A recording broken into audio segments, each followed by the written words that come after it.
Get started. Ladies and gentlemen, we're live. We're back again with another video. I got Rack in the building looking like a model as he is today, wearing that open shirt. Hope you're doing well, brother. All good, man. All good. A bit of an impromptu stream, not our usual kind of Thursday, Friday slot, but we're here to discuss the important issues of the day. So be it. Hey. All I got to say is right now, I keep getting some Arsenal news, but we're not here to talk about Arsenal. We're here to talk about Liverpool and Liverpool's signing of Hugo Ekitike. Now, before we get into all the drama around the signing and the Hugo. price, Hugo Ekitike. I don't know why I keep saying Hugo. It's not an E, it's a U. So Hugo Ekitike. And then it's French. It's French as well, so it's probably pronounced Hugo or something like that, with a H being silent. So now that we got the pronunciation out of the way, let's get to the actual transfer. Liverpool have reached an agreement for Eintracht Frankfurt's Hugo Ekitike for £79 million, which is 69 million fixed, 10 million in add-ons, and based on success for Liverpool and the 23-year-old forward that is below the 95 million euro target, which they wanted. Now, before we get to the actual signing and everything else, can we just speak about the price tag for 1 second? Why so precise? Why so precise? Because I find this very interesting. Originally, when it was announced to be currently 95 million pounds, euros, everyone's like, wow, that's a lot of money. But then the moment it drops from 95 million to 91 million euros, which is translation 79 million pounds, people are like, hey, not so bad. You change the currency, you make it look a little bit cheaper. You put 79 instead of 80. It doesn't look as bad, right? But the funny thing is, it's still 91 million, but it gets even deeper. No Liverpool fan out there is considering this a 79 million pound deal. They're considering it a 69 million pound deal because that's all you've paid up front. And they're basically, Liverpool fans have put in their mind that the add-ons do not exist. It's at this moment in time, they're not relevant in the conversation when it comes to the transfer. And when discussing other transfers, for example, when Arsenal signed Kai Havertz, for example, and David Ornstein reported on the Kai Havertz deal, you will see that he went out of his way to mention the deal, but he never mentioned.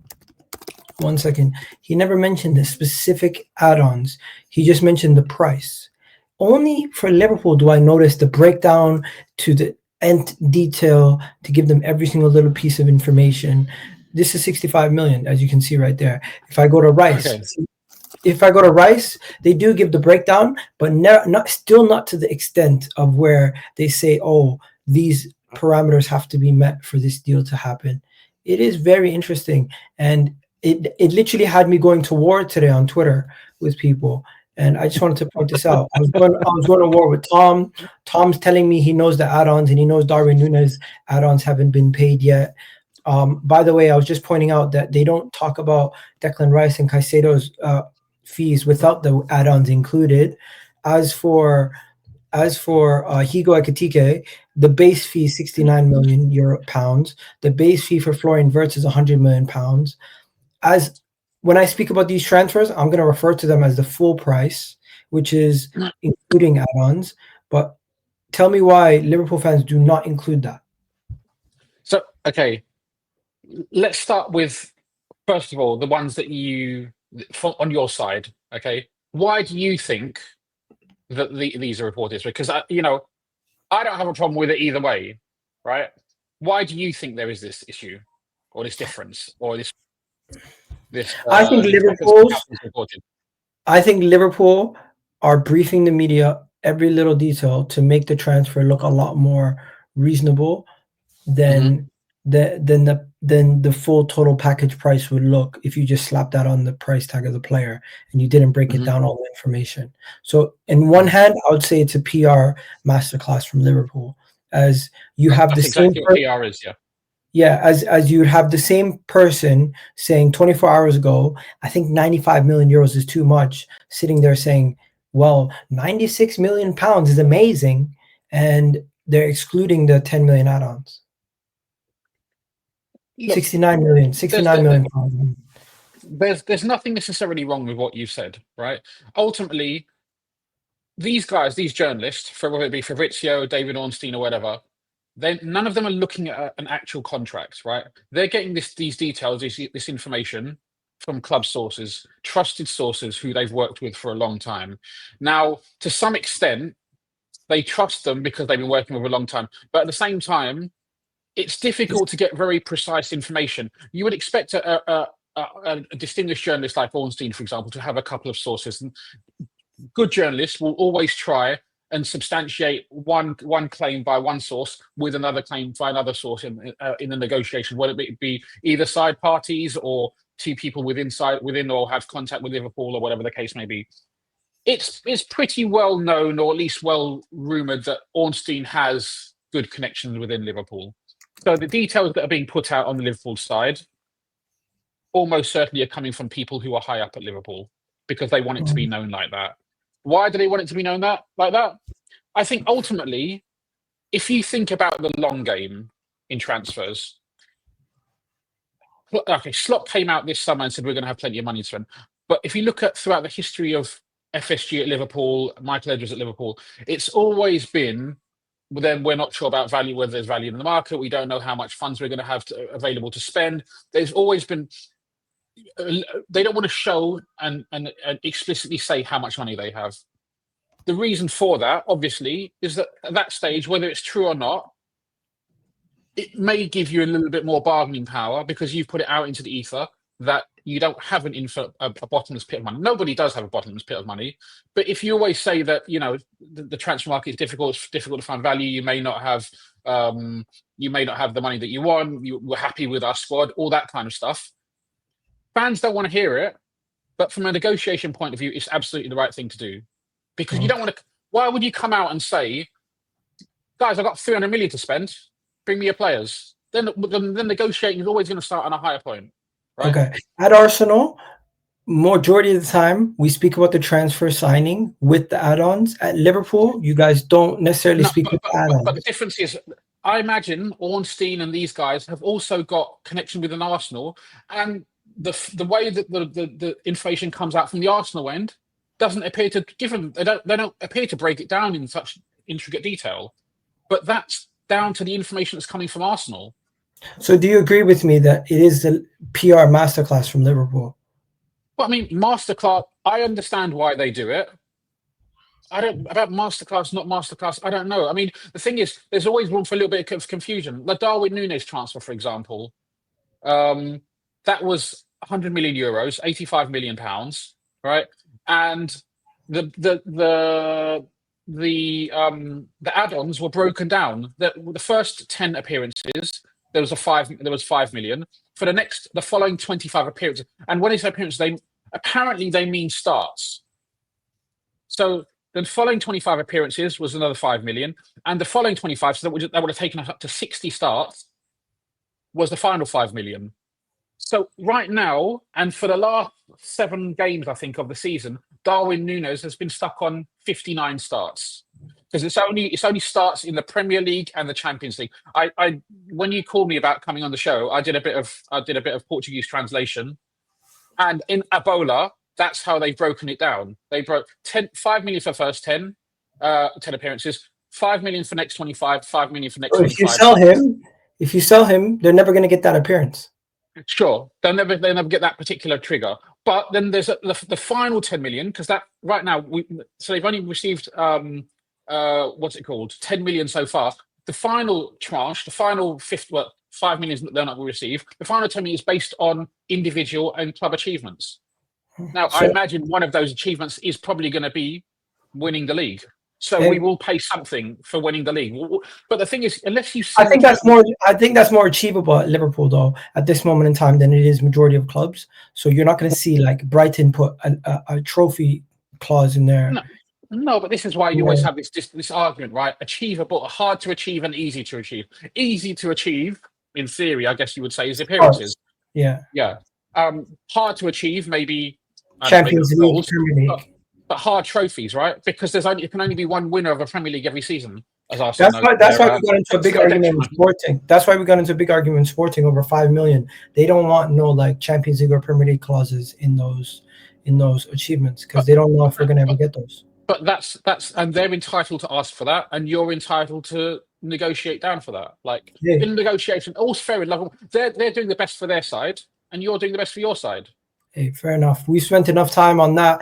So for now, all I've gotten from this whole conversation is that Liverpool brief everybody about the actual breakdowns, which is why Liverpool fans do not include the actual full package price when they speak about the transfers until maybe later on when they see that full package And price look, is probably you go. Also, look, football fans, we're hypocrites, right? We'll turn round, and if this was done to Man United, we're of course going to be saying the highest possible price, Buemo right? 71 million. And, Yeah. yeah, but when it's our player, we'll say the less, and you will do the same, and Man United will do the same, and Chelsea will maybe Chelsea. You know, I just keep it simple. I keep it mostly in pounds, and if it gets reported in euros, then I'll speak about it in euros. But Look, majority the of the thing is, time, we talk in pounds, right? But at the same time, most of these transactions, all our Champions League money gets paid in euros. UEFA pay us in euros, right? When we sell a player to Europe,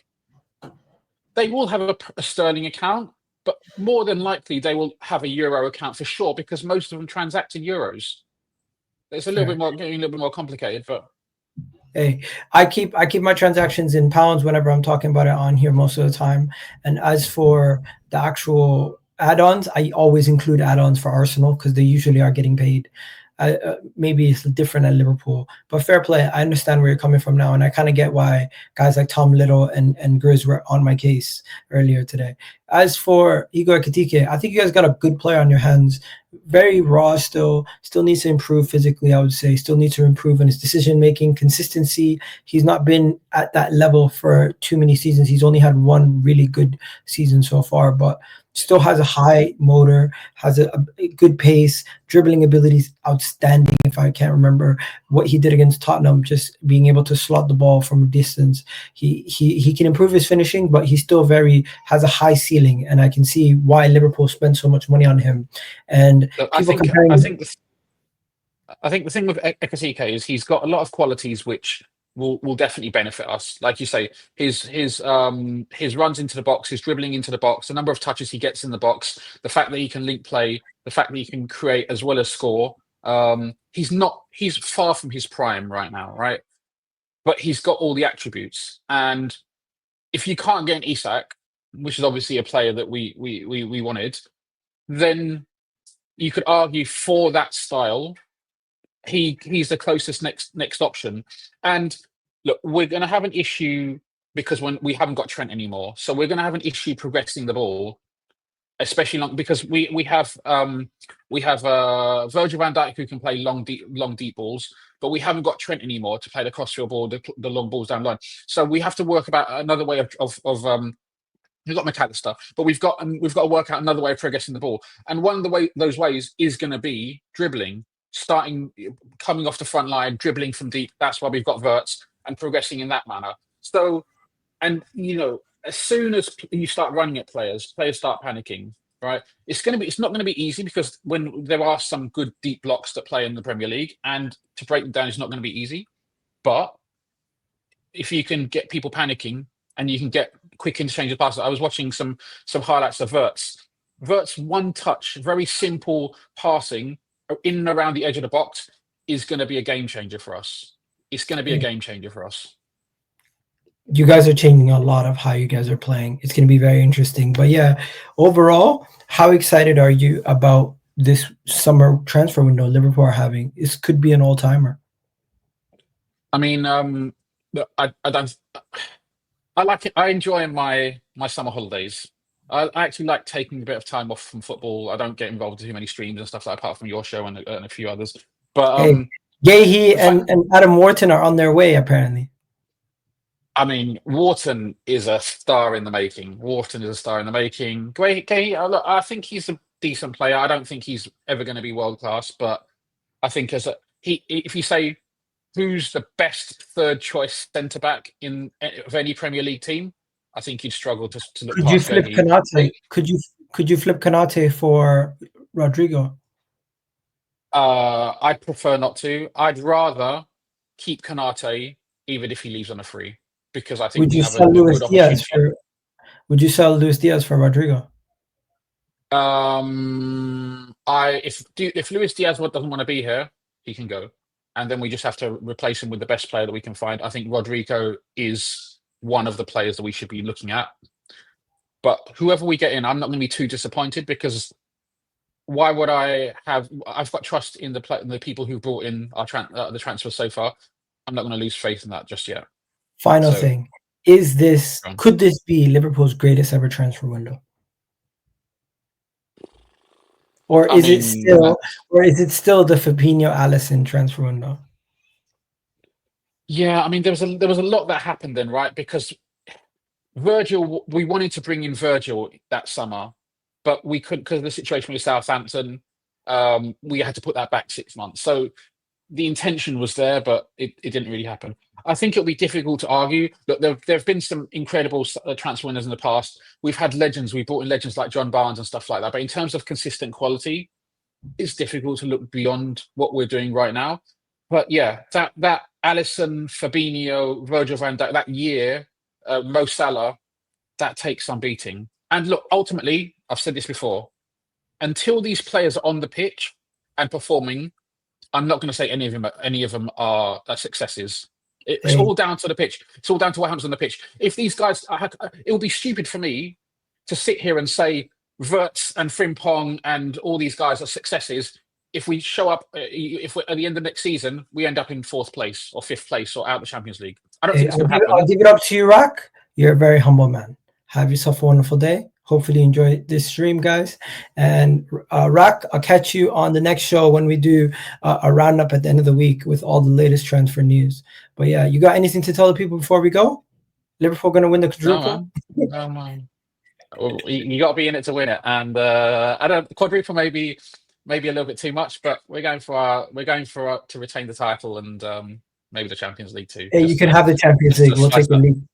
You can have the Champions League. We'll take the league this year. Peace out, guys. Have a good one. Hey, listen, you know what? If it came down to it, I'd probably take that. If you guarantee the Champions League and Arsenal win the league, I probably wouldn't say no. Hey, I would actually rather have the Champions League, but hey, if you want to keep the league, either way, as long as I got one, I'm happy. Peace out, guys.